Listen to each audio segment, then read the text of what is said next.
Powell ha parlato di nuovo, ha detto che con ogni probabilità entro fine anno saranno di nuovo aumentati i tassi di interesse e quindi il mercato, che da qualche tempo già vacillava, continua a scendere, almeno sembra voler scendere, anche se non così tanto, tutto sommato, però c'è da dire che quello che avevano previsto gli investitori, cioè la fiducia verso sostanzialmente uno stop ai rialzi dei tassi di interesse, una fiducia che era andata avanti nei primi 6-7 mesi dell'anno corrente. Da agosto adesso la situazione comincia un po' a vacillare e quindi potrebbe esserci di nuovo un mercato bearish, un mercato ribassista, e questo lo capiamo guardando un po' l'andamento del grafico e ascoltando anche i commenti degli analisti e quel che dice appunto Powell. Ecco, ma se noi ci troviamo di fronte a un nuovo inizio di un mercato ribassista, dopo esserci abituati a quello rialzista, ecco che magari possiamo, soprattutto a livello psicologico, rischiamo di crollare. Ma allora come fanno i grandi investitori? Il mercato crolla per chiunque. Immaginatevi un poco per chi ha investito veramente miliardi, come grandi fondi di investimento. Cosa fanno questi grandi investitori? Beh, io direi che è il caso di capire come la pazienza sia la chiave di tutto. Quando i mercati scendono per tutti. Ed è evidente che se questi operatori, questi grandi attori del mercato non operano short, ma sono solamente rialzisti, quindi detengono titoli in portafoglio, è evidente che l'unica arma a disposizione resti la pazienza. Ma adesso lo vediamo come ragionano alcuni tra i più grandi investitori su questo tema. Partiamo da Warren Buffett e Charlie Munger. I'm from Santa Barbara, California. Earlier this morning, you made a comment that if the market fell, you would be spending less time on the internet because you'd be very busy. And this has reinforced an impression I have had that the cash flows of Berkshire Hathaway are enormous, but that possibly in the last 12 months, you've been investing less than you had previously. And if so, if this is correct, what does that say about waiting for attractive values? How long are you willing to wait? And what does that say to the investment public in their own habits? Well, you're correct that we have not found anything to speak of in equities in a good many months. And the question of how long we wait, we wait indefinitely. We are not going to buy anything just to buy something. We will only buy something if we think we're getting something attractive. And incidentally, if things were 5% cheaper, or 10% cheaper, that wouldn't change anything materially. So we have no idea when that period ends. We have no idea whether, as I've said, it can turn out that these valuations are perfectly appropriate if returns on equity stay where they are, but even then they aren't in the least mouth-watering. So we won't feel we've missed anything particularly if returns stay where they are, because if it turns out that these levels are okay, they still will not produce great returns from here in our view. That doesn't mean you couldn't have a tremendous market in the short term or something of the sort. Markets could do anything. I mean, you look at the history of markets and you just see everything under the sun.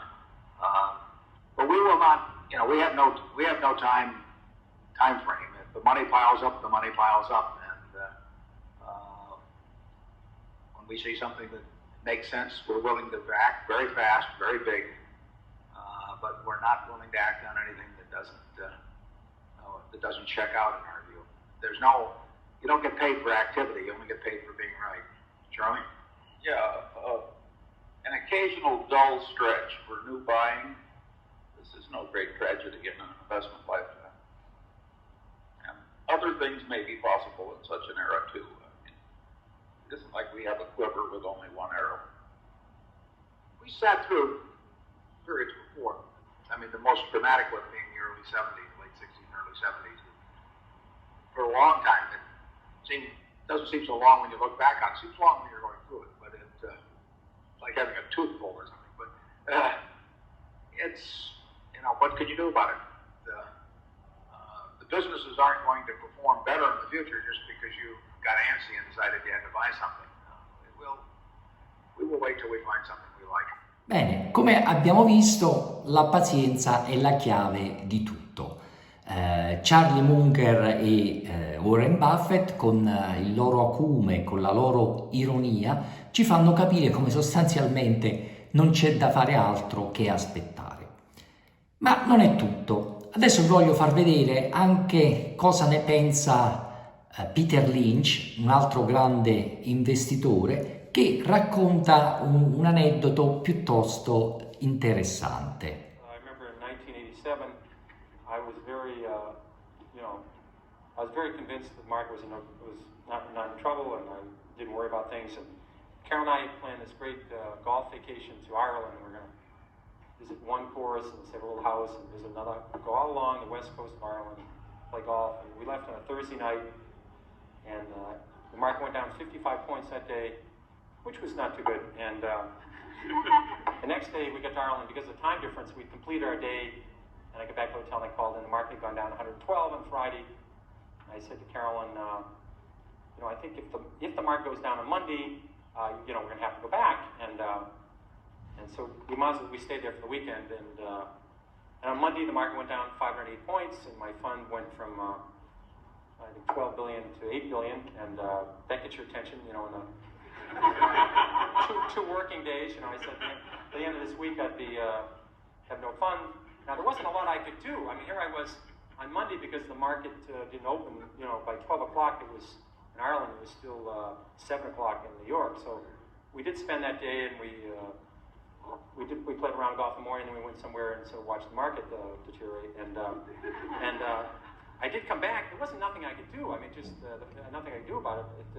But I think my shareholders, they called up and they said, "Well, what's Lynch doing?" They said, "Well, he's on the 6th hole, and he's even par up to now, but he's in a trap. This could be a triple bogey here. This could be a big inning." And I don't think that's exactly what they want to hear. So I could do something about this damn thing. So I came back home and suffered with everybody else, and fortunately, I was very consistent. My market went down when I ran Magellan. On 13 years, the market went down 9 times, and every time the market went down, Magellan went down. That was 9 for 9, and because it's very important. It's another one of these numbers you got to write down. If you put $1,000 in a stock, all you can lose is 1,000. I've done that several times, and but if you're right, you can make 5,000, 10,000, 20,000. So this business, you don't have to be right 1 out of 2 times. You can be right 1 out of 4. It's a long time. The times you're right, the company's doing well, they're doing a great job, and you add to it, or at least you don't sell it, which is a terrible tragedy. So you can make more money on the upside. So I just wrote those out, and I'll now flip a coin to tell you where the market will go to 4,000 this year or next year. Heads means it goes up. It's a 2-headed coin. The market will go up in the next year. That's all I ever know about the stock market. Come abbiamo ascoltato, anche Peter Lynch, con grande senso dell'ironia, ci fa capire come la pazienza sia fondamentalmente la chiave di tutto, la cosa più importante. Ma io vorrei concludere ascoltando le parole di Monish Pabrai, che dai grandi investitori ha appreso tantissimo, clonando non solo le idee di investimento, ma anche lo stile, appunto il portar pazienza. Vediamo che cosa ci dice al riguardo. Charlie Munger and Warren Buffett. What are the daily nuggets that you tell yourself every day that you've learned from the two of them? Yeah, so I think that there are 2 or 3, I think, very big lessons to take away from them. So one of the biggest lessons, the most important trait to be a good investor is patience and extreme patience, which is difficult for humans. So the interesting thing about equity markets is, if we look at our phones or look at screens, we've got flashing lights, red and green, and things are changing by the second and such. Real change in businesses takes years and sometimes decades. And changes in market prices of equities happens in seconds. And so the two are in many ways disconnected from each other. And so I think Fidelity, the big brokerage house in the US, in the mutual fund shop, they had done a study. So they have a lot of clients who open accounts with them and then manage those accounts themselves. They buy and sell stocks themselves. So they studied all these accounts that people were running on their own to try to figure out which of their clients were really good investors. And so they found that there were a set of accounts which was sitting like in the top 10% performance of all the accounts. And the overwhelming number of the people who owned those accounts, they later found fell into one of two categories.